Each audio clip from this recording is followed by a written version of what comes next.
Imagine walking through your town. You see one woman dancing alone in the street. Nobody is playing music. Nobody is celebrating. She just keeps dancing. Hours pass. She doesn't stop. The next day, she's still dancing. Then another person joins her. Then 5, then 50, then hundreds. Some collapse from exhaustion. Some reportedly die. And nobody can explain why. That's exactly what people claimed happened in the summer of 1518. Not in some forgotten myth. Not in a fairy tale. In the wealthy city of Strasbourg, where merchants traded every day, church bells marked the hours, and ordinary people suddenly found themselves living through one of history's strangest mysteries. The woman who started it all was known as Frau Trophäa. One July morning, she stepped into the street and began to dance. Nobody knows what she was thinking. Nobody knows whether she planned it. What we do know is that she kept dancing for hours without stopping. By evening, people assumed she would eventually grow tired and go home. She didn't. When morning arrived, she was still there. Her feet were swollen. Her body was exhausted. But somehow, she kept dancing. Now here's the first mystery. Why didn't someone simply stop her? Her family almost certainly tried. Her neighbors almost certainly begged her. But witnesses described something unsettling. It didn't look like celebration. It didn't look like joy. It looked like compulsion, as though her own body refused to obey her. Within a few days, she wasn't alone anymore. Another person began dancing, then several more. Soon, the streets of Strasbourg were filled with people twisting, stumbling, jumping, and spinning for hours at a time. Some screamed while they danced, others cried. Some begged for help, while their own legs refused to stop moving. According to contemporary reports, the number eventually climbed into the dozens. Some accounts claimed it reached hundreds. The exact figure is still debated today, but historians agree on one thing. Whatever happened, it was large enough to terrify an entire city, and the city had absolutely no idea what to do. Because remember, this is 1518. People don't know bacteria exist. They don't know viruses exist. Psychology, as we understand it today, doesn't exist. When something impossible happens, people search for explanations using the knowledge they already have. Some believed the dancers had been cursed. Others believed they were being punished by God. Still others blamed the influence of Saint Vitus, a Christian saint who had become associated with mysterious, uncontrollable dancing. If Saint Vitus had cursed you, the dancing would continue until he decided otherwise. It sounds unbelievable today, but 500 years ago, it made perfect sense. The doctors had a different explanation. Unfortunately, it wasn't much better. Medicine in the early 16th century revolved around the theory of the four humors. Health depended on keeping blood, black bile, yellow bile, and phlegm in perfect balance. If one became excessive, the body behaved strangely. The physicians examined the dancers and reached a remarkable conclusion. They weren't dancing because they had too little movement.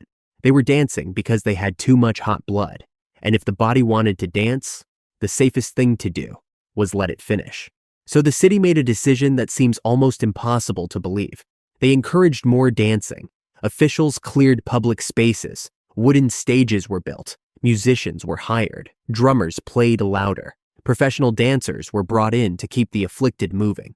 The authorities genuinely believed they were helping. Instead, the crowds grew larger. Whether the music caused more people to join or simply gave the existing dancers somewhere to gather, nobody can say for certain. But whatever the reason, the strategy failed. Some dancers reportedly collapsed where they stood. Others recovered only to begin dancing again. And according to several contemporary chroniclers, some never recovered at all. They wrote of people dying from exhaustion, strokes, or heart failure after days of relentless movement. Modern historians debate exactly how many deaths truly occurred. The surviving records aren't complete. Some descriptions may have been exaggerated over time. But nobody disputes the central fact. An ordinary European city found itself overwhelmed by people who could not seem to stop dancing. And that's where the mystery becomes even stranger, because this wasn't the first time history had seen something like it. For centuries before Strasbourg, Europe had witnessed outbreaks of what people called dancing manias. Groups of strangers suddenly moving together, sometimes for hours, sometimes for days, sometimes spreading from town to town, which raises an obvious question. If this had happened before, why hadn't anyone figured out what was causing it? The answer depends entirely on which explanation you believe. And more than 500 years later, historians are still arguing. The oldest explanation points to something growing in the fields, a fungus called ergot. It infects rye, the grain millions of Europeans depended on. Under the right conditions, ergot produces chemicals remarkably similar to LSD. People who ate contaminated bread could hallucinate. They could suffer violent muscle spasms, convulsions, confusion. Some historians once believed they'd finally solved the mystery. The dancers had simply been poisoned. It sounds convincing until you look more closely. Ergot poisoning usually makes movement difficult, not easier. Victims often lose control of their muscles entirely. Many become too sick to stand. It's hard to imagine hundreds of people dancing continuously for days while suffering the intense pain ergot normally causes. Today, most historians think that explanation doesn't fully fit the evidence. So if it wasn't poisoned bread, what was it? That brings us to the theory most researchers now consider the strongest. Not a disease of the body, a disease of belief. The people of Strasbourg were living through an extraordinarily difficult time. Crop failures, famine, disease, economic hardship, religious anxiety, death surrounded daily life. Every family carried stress most of us can barely imagine. Now add something else. Everyone around you believes that saints can curse people. Everyone believes supernatural punishment is real.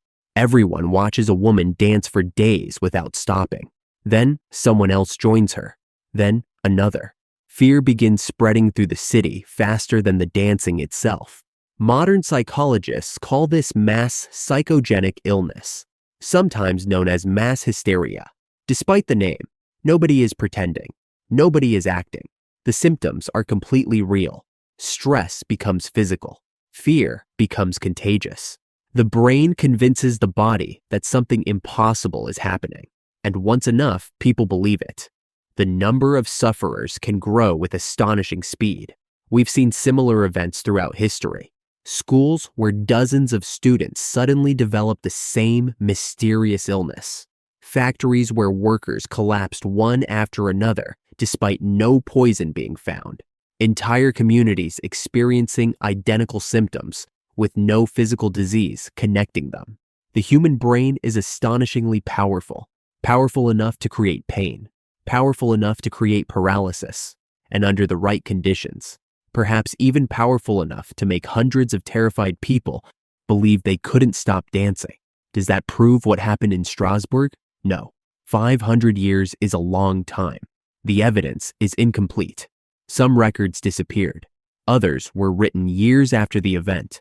We'll probably never know exactly what happened to every person who danced through those streets. But the psychological explanation answers more questions than any other theory.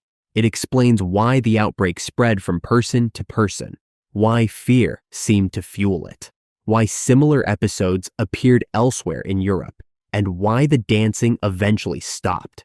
Not because someone discovered a cure, because the panic slowly faded. The crowds became smaller. The stories became quieter. Eventually, the streets returned to normal. One of history's strangest epidemics simply disappeared. Today, tourists walk through Strasbourg without realizing what happened there more than 5 centuries ago. The streets are peaceful. The markets are busy. Nothing suggests that hundreds of people may once have danced there until they collapsed. But the real mystery was never the dancing. It was the human mind.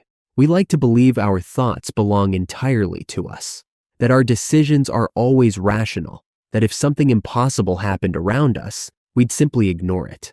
History suggests otherwise. Humans learn from each other. We copy each other. We fear together. We panic together. We even heal together.